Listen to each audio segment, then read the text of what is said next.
The whine of machinery filled the cavernous factory, a relentless sound that seemed to mock 15-year-old Laila Thompson with every turn of the gears. Her small hands, calloused and raw, gripped the jagged edges of metal plates, pushing them along the conveyor belt with precision. Sweat ran down her back, seeping into the worn cotton of her shirt.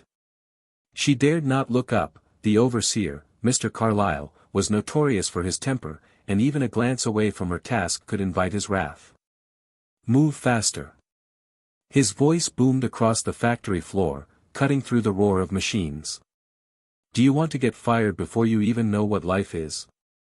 Laila flinched.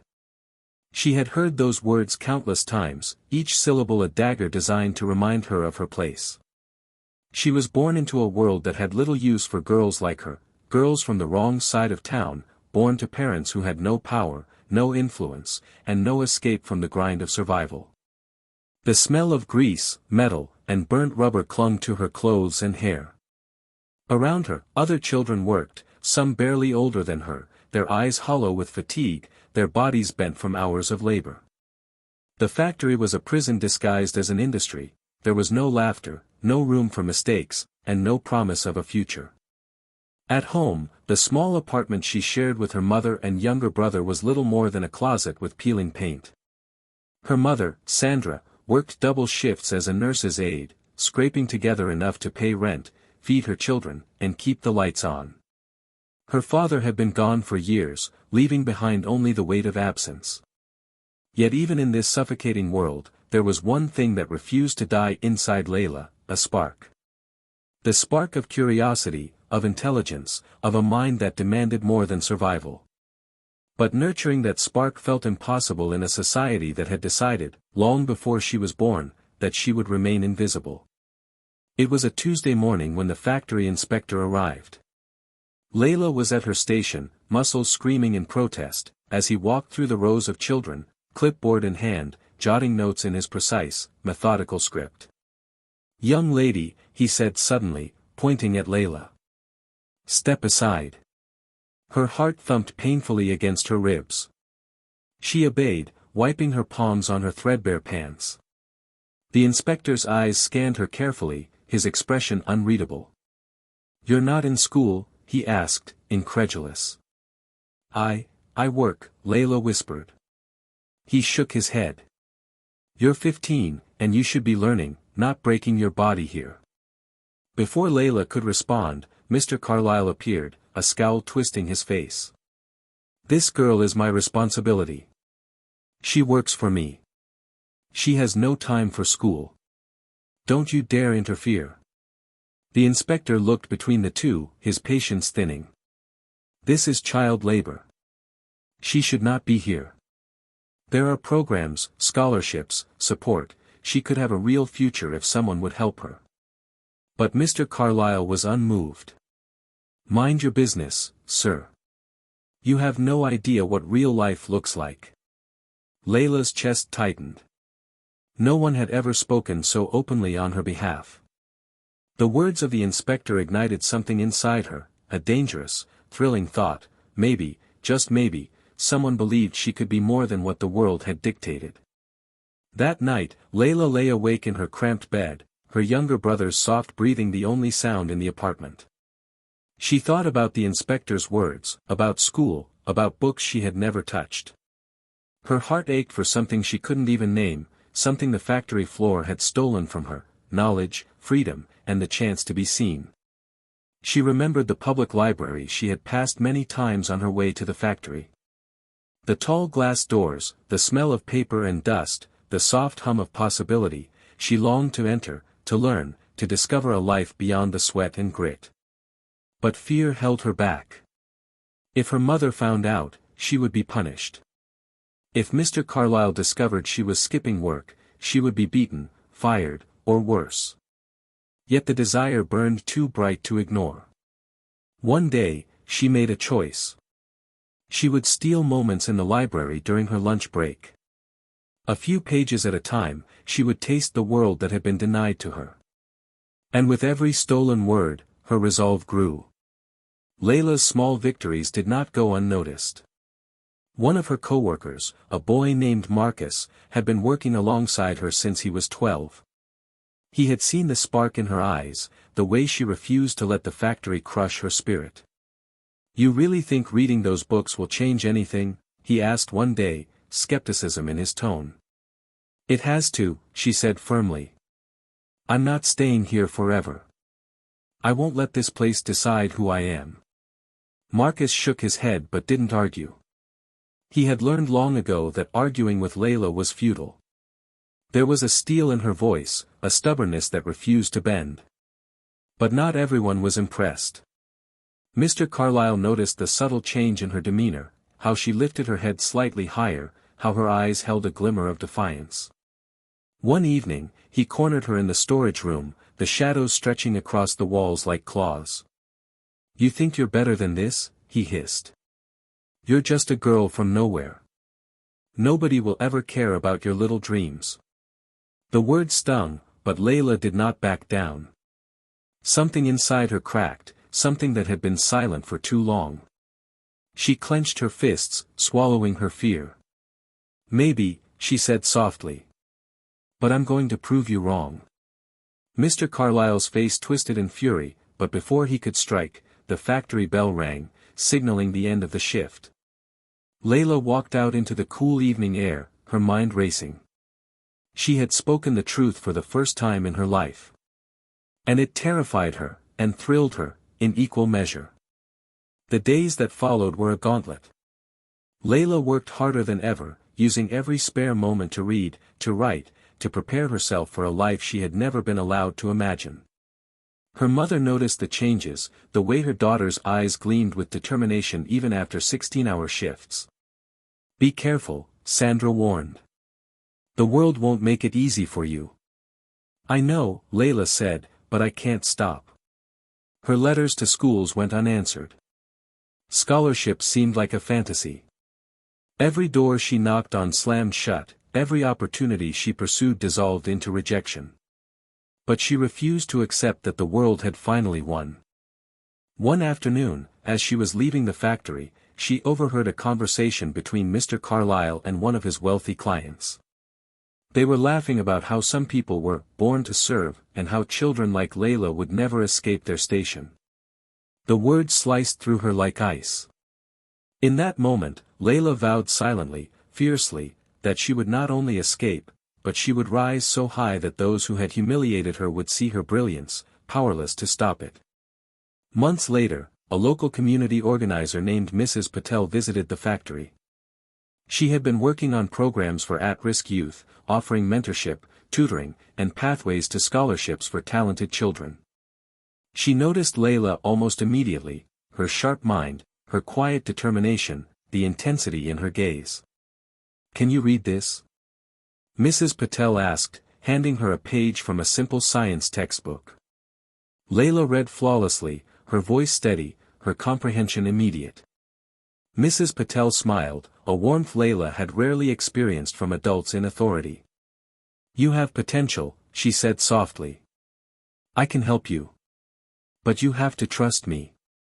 For the first time in her life, Laila felt seen, not just noticed, not just tolerated, but truly seen. A spark of hope ignited, one that could either guide her out of darkness or be extinguished by the forces aligned against her. That night, as Laila lay on her thin mattress, clutching the small stack of donated books from Mrs. Patel, she felt a mixture of fear and exhilaration. Tomorrow, she would meet with a panel of mentors who could change her life, people with influence, resources, and the power to lift her out of poverty. But the factory had other plans. The following morning, she arrived to find Mr. Carlyle waiting, his face a mask of fury and calculation. "You think you can just leave?" he spat.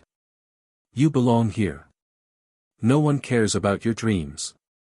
The morning sun cut through the grime-streaked windows of the factory, casting harsh lines of light across the concrete floor. Laila's stomach churned as she approached the gates. She could feel the weight of Mr. Carlyle's glare before she even saw him, the factory's walls already seeming to shrink around her. "You're late," he barked, stepping in her path, arms crossed, towering above her like an unyielding wall. I had something to do, Laila said carefully, keeping her voice low but steady. She clutched the books Mrs. Patel had lent her tightly to her chest, a shield against the intimidation. You think I don't know what you're up to? Sneaking around, wasting time with your little dreams. You belong here, he said, his voice a whip, lashing at her resolve. Layla's jaw clenched. She had endured years of abuse, ridicule, and humiliation, and each word he spoke now felt like fuel to the fire inside her. I belong to my future, Mr. Carlyle, she said, surprising herself with the strength in her voice. He laughed, a low, cruel sound that echoed across the factory floor. Your future. You don't even know what that means. You're a child, a nobody. Dreams are for rich kids with silver spoons in their mouths. And you? You're nothing. Laila felt her chest tighten, but instead of shrinking, something inside her hardened. She wasn't nothing. Not anymore. Later that afternoon, she slipped out the back alley behind the factory and ran toward Mrs. Patel's community center. It smelled faintly of coffee, old books, and hope, a strange, intoxicating mix. Mrs. Patel greeted her with a gentle smile. Laila, you made it. Sit. Tell me everything. Laila poured out her fears, her dreams, and the oppression she endured at the factory. Mrs. Patel listened without interruption, nodding, her eyes filled with compassion. You have two choices, she said finally. You can stay where you are, let them define you, or you can take a chance. Scholarships, mentorship, even an eventual pathway to college, these are real opportunities. But they require risk. Are you ready for that? Laila thought of her mother, of the nights they spent huddled together in the cold apartment, of the factory floors that had left her fingers cracked and raw. She nodded, determination blazing in her eyes. I'm ready. Mrs. Patel reached out, placing a firm hand on her shoulder. Good. Because nothing in life worth having comes without a fight. The next week, Layla's life became a delicate balancing act. At dawn, she was at the factory, pushing metal plates along the conveyor belt, her body screaming in protest. At dusk, she was in the library, devouring books on algebra, literature, and science, her mind aching from exhaustion but refusing to stop. Every time Mr. Carlyle's shadow fell across her, every cruel word and sharp glance, she reminded herself why she was doing this. One day, she stumbled upon a passage in a book about women who had defied the odds, who had been told they were nothing, and yet changed the course of history. Laila read the words aloud in the quiet corner of the library, letting them echo inside her. Your struggle is not a punishment. It is the forge of your greatness. The phrase became a mantra, repeating silently in her mind as she returned home each night, her body weary but her spirit unbroken. Not all at the factory were enemies. Marcus, the boy who had watched her rise quietly, became a secret ally. He would cover for her when she ducked off to tutoring sessions or stayed late at the library. His silent support reminded her that even in the darkest places, kindness and courage existed. You really think you can make it out of here? He asked one night as they walked home, shadows stretching across the empty streets. I have to, Laila said. I can't stay here. I won't. And one day, they'll see me at the top, and they'll know they tried to break me and failed. Marcus smiled faintly, shaking his head. You're crazy. Maybe, she admitted.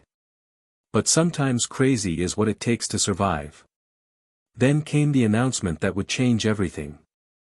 Mrs. Patel had secured an invitation for Laila to compete for a prestigious state scholarship for disadvantaged students. It promised not only tuition but mentorship and access to elite preparatory programs. But there was a catch: the competition was ruthless, and the scholarship required impeccable academic performance, personal essays, and an interview with a panel of influential educators. Laila felt a thrill of fear and excitement.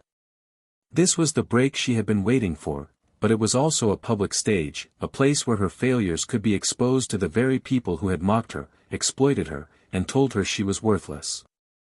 The night before the first interview, she stayed up late, scribbling her essay in the dim light of a desk lamp. Her hand cramped from writing, but her mind raced faster than ever. She poured every ounce of her story into that paper, her mother's sacrifices, the factory's cruelty, her secret nights at the library, and her dream to rise above it all. As she finished, she felt tears streak down her face. Not tears of despair, but of release. She had captured her truth, and now the world could see her. The day of the interview arrived.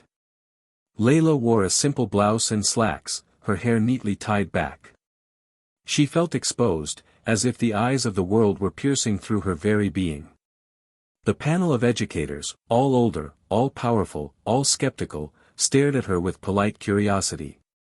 "Tell us about yourself," one of them said, her tone measured, almost clinical. Laila swallowed, took a deep breath, and began to speak. She spoke of her childhood, of the factory, of the nights she spent reading by lamplight, and of the fire in her heart that refused to be extinguished. She spoke of her dreams, her determination, and her refusal to let the world define her. By the time she finished, the room was silent. She had laid herself bare, exposing every vulnerability, every scar, every hope. And yet, for the first time, Laila did not feel small. Just as she was beginning to feel a glimmer of hope, a voice cut through the silence. "Excuse me," a man said from the back of the room. He was impeccably dressed, sharp, intimidating. Laila's heart sank. It was Mr. Carlyle. "I couldn't let my former employee be given an opportunity over others who actually deserve it," he said, his tone dripping with arrogance. "She's inexperienced, unprepared, and frankly, a poor example of discipline." The panel shifted uncomfortably, exchanging glances. Laila's chest tightened. Years of oppression, ridicule, and humiliation all coalesced into a single, suffocating moment. But then she remembered Mrs. Patel's words, "Nothing in life worth having comes without a fight." She straightened her back, lifted her chin, and met Mr. Carlyle's gaze without flinching. "I may have started here," she said firmly, "but I've worked harder than anyone in this room to get to this moment. You tried to define me, but I defined myself." A tense silence filled the room. The panelists murmured among themselves, clearly impressed by her composure. Laila's voice did not waver as she continued, weaving her story into a narrative of resilience and unyielding determination. As the interview concluded, Laila walked out of the room, every nerve ending electrified with fear and hope. Outside, the spring air was sharp against her skin, and she paused to catch her breath. The phone in her bag buzzed. A message from Mrs. Patel. "Laila, it's done. You need to come to the office immediately. There's something you need to see. You won't believe it." Her heart pounded. She ran toward the office, but the closer she got, the heavier the pit in her stomach became. Whatever awaited her there could change everything, her life, her dream, and the fight she had just begun. The door swung open, and Laila froze. On the other side stood a figure from her past, a person she never thought she would see again. If you've ever faced someone who tried to crush your dreams, you know the feeling of rising against the odds. Stay with us, because Laila's journey is just getting started. Laila's heart thudded against her ribcage like a drum of war as she froze at the office door. The figure standing before her was unmistakable, Lucas Reed, the man who had been her closest friend in middle school, the boy who had vanished from her life without a trace.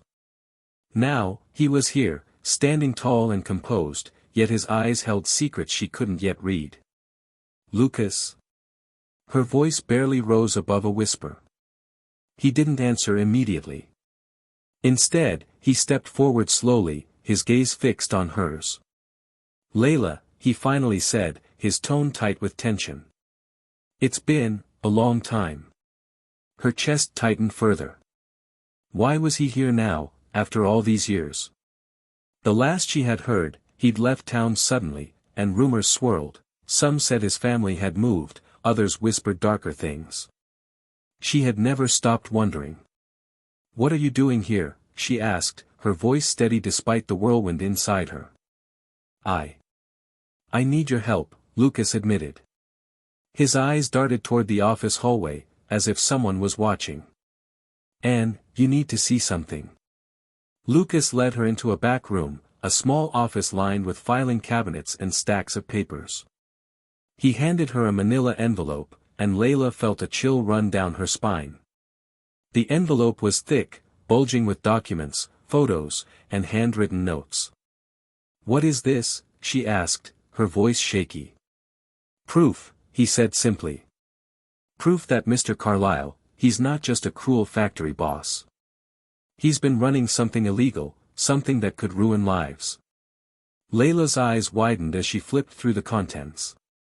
Photographs of machinery, invoices, and handwritten logs. Names she recognized, workers from the factory who had mysteriously disappeared or suddenly quit. Lucas, are you saying? Her words faltered. Yes, he said, his expression grim. He's been exploiting workers, skimming wages, and worse. People who got in his way, they ended up missing or silenced.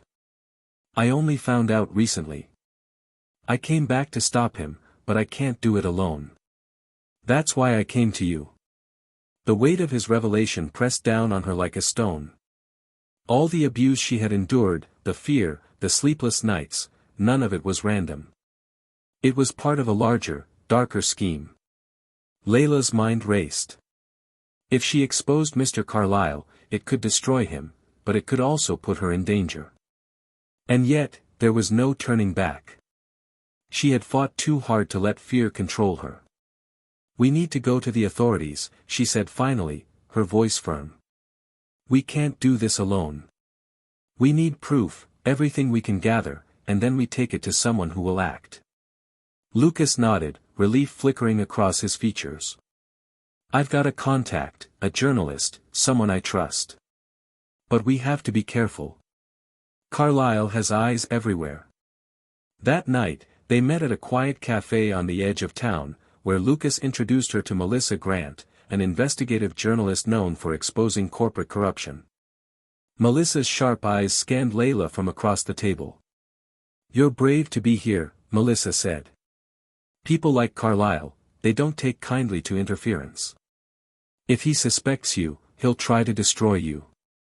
Layla swallowed hard, her fingers tightening around her coffee cup. I'm not afraid anymore.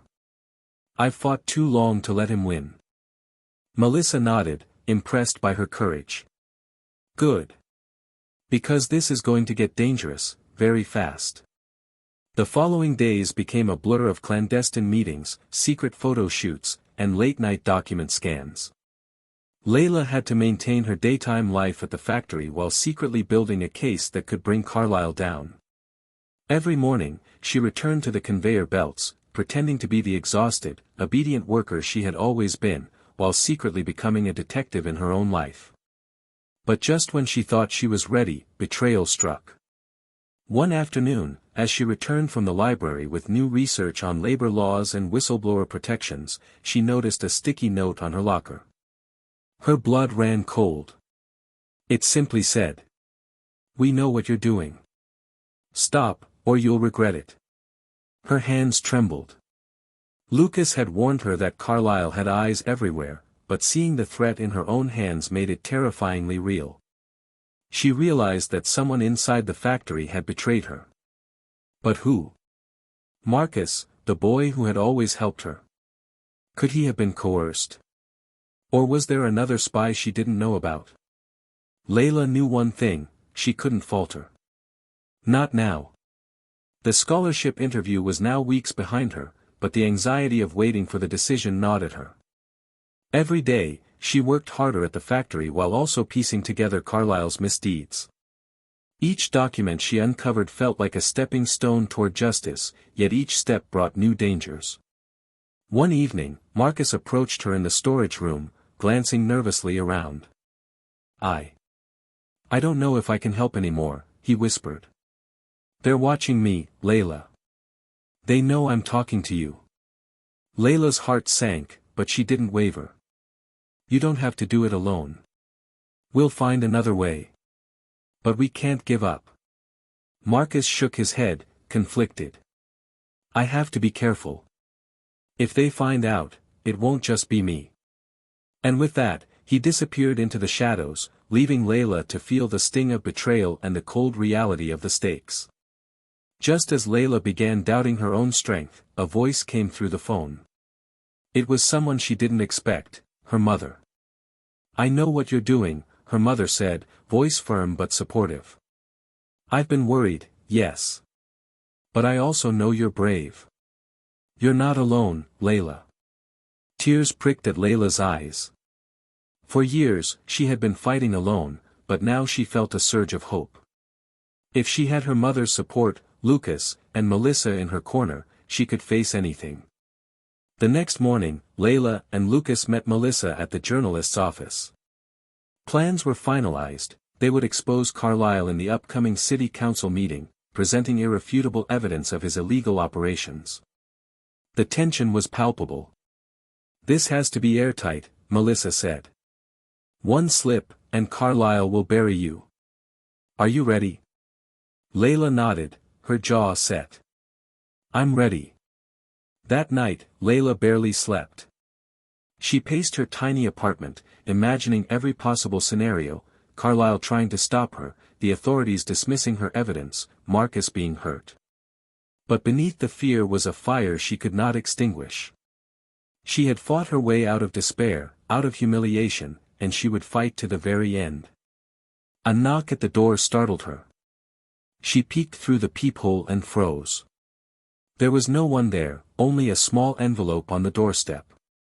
She picked it up, her hands trembling. Inside, a single sheet of paper read. If you go tomorrow, be prepared. Some truths are more dangerous than lies. Her stomach churned. Carlisle knew. He was ready for her. The next day, the city council room buzzed with anticipation.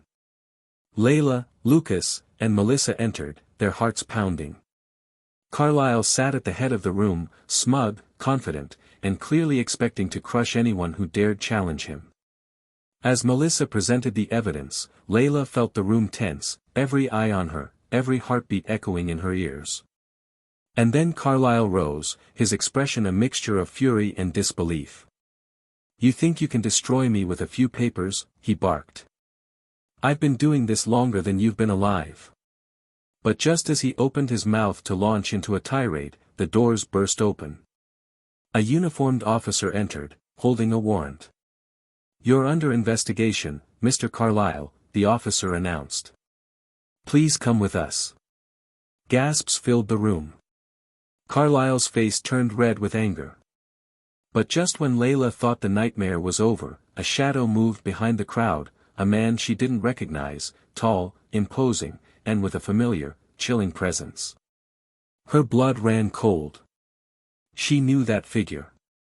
And she knew that her fight was far from over. As Carlisle was escorted out, the stranger's eyes locked on Laila. A smirk curved his lips. You're braver than I expected, he said. But bravery alone won't save you. You've only scratched the surface of what's coming. The courtroom was silent, save for the soft shuffle of papers and the occasional clearing of a throat. Laila Thompson stood tall, her blazer sharp and crisp, her face a mask of calm determination. The months of fear, danger, and relentless investigation had brought her here, to the very heart of justice. Outside, reporters were gathering, their cameras flashing like lightning, capturing the moment when a woman who had once been silenced was about to have her voice heard. The city had been watching, but only a few knew the depth of what Laila had endured. The man who had haunted her nightmares, Carlisle's mysterious ally from the council meeting, was here too, seated in the back row. His smirk had not faded, his eyes cold and calculating. Laila felt a shiver run down her spine, but she did not flinch. She had faced shadows far darker than this. Ms. Thompson, the judge began, a stern woman with sharp eyes and decades of courtroom experience, you may proceed with your statement. Laila took a deep breath. Her voice, though steady, carried the weight of years of struggle. I am here today not just for myself, she began, but for every worker who has been silenced, exploited, or threatened for speaking the truth. For every person who was told that their fear, their pain, their life, did not matter. The gallery was silent. Even the opposing counsel seemed to pause, momentarily struck by the fire in her eyes. I have walked the floors of factories where safety was a suggestion, not a rule. I have seen lives crushed by greed and silence. And I have lived through intimidation, threats, and betrayal. But today, I am here to show that courage, persistence, and truth can overcome fear. She paused, letting her words sink in. Then she reached into her briefcase, pulling out the folder that had started it all, the evidence meticulously collected, documented, and verified. Photos, invoices, letters, all proof of Carlyle's criminal enterprise. The trial that followed was intense. Carlyle's allies tried to discredit her, casting doubt on her motives and the legitimacy of her evidence. But Melissa Grant, her unwavering ally, presented a meticulously organized exposé to the jury, showing the patterns of exploitation, the missing workers, and the financial fraud Carlyle had orchestrated. Lucas, standing by her side, had been instrumental in uncovering hidden documents and connections, risking everything to help Laila see the truth brought to light. Together, they painted a picture so compelling that even Carlyle's most loyal defenders began to falter. And then came the moment Laila had feared and yet anticipated. The mysterious figure who had warned her at the council meeting stepped forward. His smug expression faltered as the evidence against him and Carlyle became undeniable. Even he could not deny the web of wrongdoing. By the end of the day, Carlyle and his accomplices were indicted. Charges of fraud, wage theft, and intimidation would follow, and the city council passed new oversight measures to prevent such abuse from happening again. But justice in the courts was only part of Laila's victory. Outside the courthouse, she finally allowed herself a moment of raw emotion. Tears streamed down her face as reporters shouted questions and flashes of cameras illuminated the street. She had fought against fear, exploitation, and doubt, and she had emerged victorious. Her phone buzzed, a message from Harvard. The scholarship was awarded. Every late night studying, every sacrifice she had made, every moment she had doubted herself had led to this. She smiled, the weight of the past months beginning to lift. She knew that life would continue to throw challenges her way, but now she had proof that perseverance, courage, and the refusal to give up could change not just her life, but the lives of countless others. Laila looked directly at the camera as an interview began, her voice firm, resonant, and inspiring. If there is one thing I want people to remember from my story, it is this: your circumstances do not define you. Your past does not dictate your future. The courage to stand up, to speak the truth, and to persist against all odds, this is what creates change. Every voice matters. Every action counts. And it starts with you. Her story spread like wildfire. Communities across the nation were inspired by her resilience. Workers' rights campaigns gained traction. Scholarships and mentorship programs were established in her name. And in classrooms across America, young people spoke of her journey as a beacon of hope and determination. But as Laila prepared to leave the courthouse, her phone buzzed. A text message, anonymous. "Congratulations, Ms. Thompson. But the story is not over. Some truths are still buried, and some shadows are still watching. Be ready." Her heart raced, but she smiled. She had faced shadows before, and she would do it again. She knew one thing for certain: she was no longer a victim of circumstance. She was a warrior. A survivor. And her journey of change was just beginning. If Laila's story has inspired you, don't wait. Stand up for yourself, fight for justice, and pursue your dreams relentlessly. Every voice has power. Every action sparks change. Share her story, join a cause you believe in, or take the first step toward your own journey of transformation today. Hit the subscribe button and the notification bell, more videos dropping soon. Remember, courage is contagious. Be the spark.